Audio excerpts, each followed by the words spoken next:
Assalamualaikum warahmatullahi wabarakatuh. Salam jumpa kembali. Kita melanjutkan pembelajaran matematika materi turunan pertama dari suatu fungsi. Nah, sekarang ini aplikasinya yaitu menentukan nilai maksimum dan minimum dari suatu fungsi. Yang kelanjutannya bisa juga menentukan titik balik maksimum atau titik balik minimum. Untuk mencari nilai maksimum mutlak dan minimum mutlak suatu fungsi f pada interval tertutup dengan batas A dan B dapat dilakukan dengan 3 cara. Cara yang pertama, kita tentukan nilai stasioner fungsi dalam interval tersebut. Nah, nilai stasioner nanti akhirnya hubungannya dengan turunan pertama. Cara yang kedua, kita tentukan nilai fungsi dari FA dan FB, di mana A dan B adalah batas interval tertutupnya. Nah, yang terakhir baru kita selidiki mana nilai tertinggi dan terendah pada langkah 1 dan 2. Kalau nilainya tertinggi berarti dia sebagai nilai maksimum, kalau rendah dia sebagai nilai minimum. Oke, kita ke contoh soal yang pertama. Tentukan nilai maksimum dan minimum dari suatu fungsi f(x) sama dengan 2x pangkat 3 dikurang 15x kuadrat tambah 36x pada interval 1 dan 5. Nah, di bawahnya langsung kita jawab fx-nya, tulis lagi, kemudian kita tentukan turunan pertamanya. Fx sama dengan 2x pangkat 3 dikurang 15x kuadrat tambah 36x, maka f1x atau turunan pertamanya adalah ini 3 kali 2, 6. X-nya pangkat 3 kurang 1, jadi pangkat 2, dikurang 2 kali 5, 30. Kemudian X-nya pangkat 2 kurang 1, jadi X-nya pangkat 1, ditambah, di sini X-nya 1 ya, 1 kali 36, 36, maka X-nya 1 kurang 1 pangkat 0, 1. Sehingga turunan pertamanya adalah 6X kuadrat dikurang 30X ditambah 36. Yang pertama, nilai stasioner itu fx-nya sama dengan 0. Berarti f1x-nya ya, f1x-nya 6x kuadrat dikurang 30x tambah 36 sama dengan 0. Ini bisa kita sederhanakan, kita bagi 6 ya, ini kelipatan 6, jadi x kuadrat yang dibagi 6 negatif 5x bagi 6, 6. Sama dengan 0. Nah, ketemu kita dengan materi persamaan kuadrat, kita faktorkan, maka didapat faktornya x kurang 2 dan x kurang 3. Dari mana? Dari ini nih, negatif 2 kali negatif 3 sama dengan positif 6. Negatif 2 ditambah negatif 3 sama dengan negatif 5. Jadi X kurang 2 dikali X kurang 3 sama dengan 0, maka didapat X-nya 2 atau X3. Terdapat 2 titik stasioner pada interval 1, 5, yaitu X2 dari sini dan X3. Kemudian, kita substitusikan nilai X2 dan nilai X3 ke fungsi fx yang pertama. Ini. Ya, jadi 2x pangkat 3 dikurang 15x kuadrat ditambah 36x. Ini yang atas. X-nya masing-masing kita ganti dengan 2 dan 3. Ini berarti 2 kali 2 pangkat 3 dikurang 15 kali 2 kuadrat tambah 36 kali 2 hasilnya 28. Kemudian 2 kali 3 pangkat 3 dikurang 5 kali 3 kuadrat tambah 36 kali 3 hasilnya 27. Ini langkah yang pertama. Langkah yang kedua, kita masukkan batas intervalnya ke fungsi fx. Ini kan batasnya 1 dan 5, masukkan, substitusikan ke 2x pangkat 3 kurang 15x kuadrat tambah 36x. Substitusikan, didapat 23 dan 55. Sehingga di sini ada 4 nilai stasioner, yaitu 28, 27, 23, dan 55. Nah, nilai yang terbesar dari 4 angka ini adalah 55, maka 55 adalah nilai maksimumnya. Kemudian yang terendah dari 4 bilangan ini adalah 23, sehingga 23 adalah nilai minimumnya.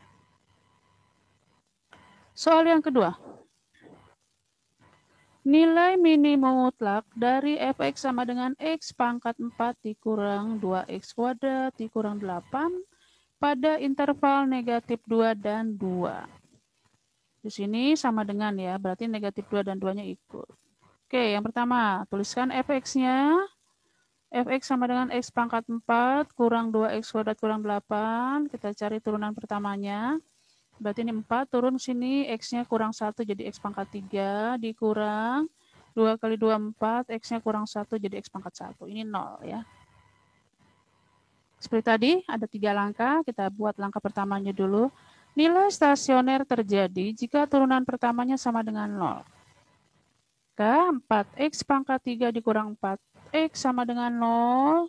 Kita faktorkan 4x-nya keluar. Tinggal x kuadrat dikurang 1 sama dengan 0. Nah, x kuadrat kurang 1 masih bisa difaktorkan, yaitu x tambah 1 dan x kurang 1.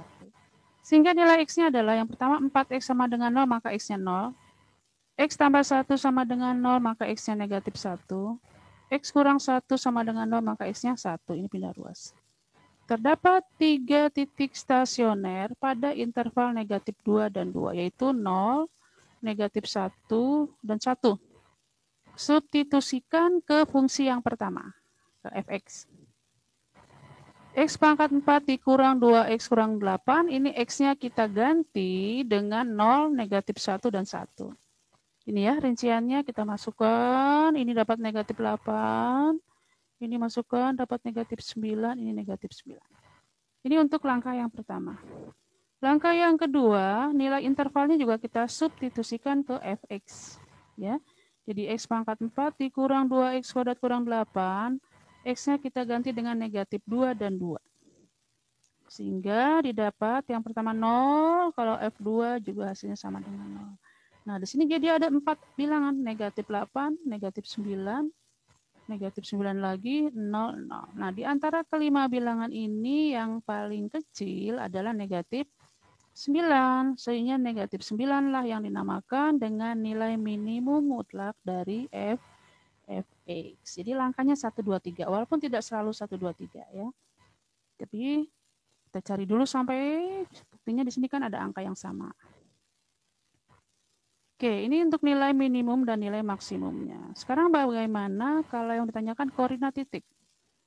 Titik balik maksimum dari f(x) sama dengan x pangkat 3 dikurang 3x kuadrat kurang 9x adalah, oke, kita cari nilai stasionernya. X pangkat 3 kurang 3x kuadrat kurang 9x, turunan pertamanya adalah ini turun jadi 3x kuadrat, ini turun jadi 6x dikurang 9. Nilai stasioner terjadi jika f1x-nya sama dengan 0. Sehingga 3x kuadrat kurang 6x kurang 9 sama dengan 0. Ini f1x-nya ya. Ini kelipatan 3, kita perkecil bagi 3, sehingga didapat x kuadrat bagi 3 negatif 2x bagi 3 negatif 3 sama dengan 0. Persamaan kuadrat kita faktorkan, kalau dikalikan negatif 3, kalau dijumlah negatif 2 adalah 1 dan negatif 3. Sehingga faktornya x tambah 1 dan x kurang 3. X tambah 1 sama dengan 0, maka x-nya negatif 1. X kurang 3 sama dengan 0, maka x-nya sama dengan 3. Nah, ada 2 titik pada kondisi ini. Berarti karena di sini tidak diketahui intervalnya, jadi kita hanya memakai syarat yang pertama. Nah, nilai yang besar 3 dia sebagai nilai maksimum, ini yang kecil negatif 1 sebagai nilai minimum. Di sini kita carinya ya. Nah, nilai minimumnya nanti didapat dari, negatif 1-nya substitusikan ke sini. Negatif 1 pangkat 3 dikurang 3 kali negatif 1 kuadrat dikurang 9 kali negatif 1. 1 dikurang 3. Nih, negatif 1 pangkat 3 negatif 1. Negatif 1 dikurang 3 negatif 4. Negatif 4 ditambah 9 sama dengan 5. Sehingga koordinat titik balik minimumnya adalah negatif 1,5. Ya, jadi pada pertemuan kali ini kita hanya membahas tentang pertama menentukan nilai maksimum dan minimum. Kemudian setelah jadi, ini bisa juga disatukan sehingga dia menjadi koordinat titik balik minimum atau maksimum. Oke, cukup sekian. Semoga bermanfaat. Wassalamualaikum warahmatullahi wabarakatuh.